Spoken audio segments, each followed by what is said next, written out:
அஸ்ஸலாமு அலைக்கும் வரஹ்மத்துல்லாஹி தஆலா வபரகாத்துஹு. நாம் இன்னைக்கு என்ன ஜாமான் வாங்கிட்டு வந்துக்கிறோன்னு பார்க்கலாமா? மாம்பழம், அப்புறம்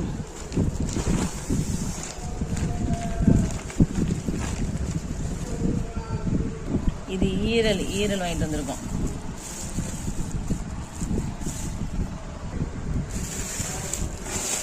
முருங்கைக்காய், அப்புறமா தக்காளி, கருவேப்பிலை, பாவைக்காய் வாங்கிக்கிறோம். முருங்கைக்காய் வாங்கிக்கிறோம். அப்புறமா இன்னொரு மாம்பழம் வாங்கிக்கிறோம். இந்த இது பங்கனப்பள்ளி மாம்பழம். அதுக்கப்புறம் வடை வாங்கியிருக்கோம். இன்றைக்கி இவ்வளோ சாமான் தான் நம்ம வாங்கிக்கிறோம். இந்த வீடியோ பிடிச்சிருந்தா லைக் பண்ணுங்கள், ஷேர் பண்ணுங்கள், கமெண்ட் பண்ணுங்கள், 5 ஸ்டார் சேனலுக்கு ஆதரவு கொடுங்க. அஸ்ஸலாமு அலைக்கும் வரஹ்மத்துல்லாஹி தஆலா வபரகாத்துஹு. இன்றைக்கி இவ்வளோ சாமான் தான் வாங்கிக்கிறோம்.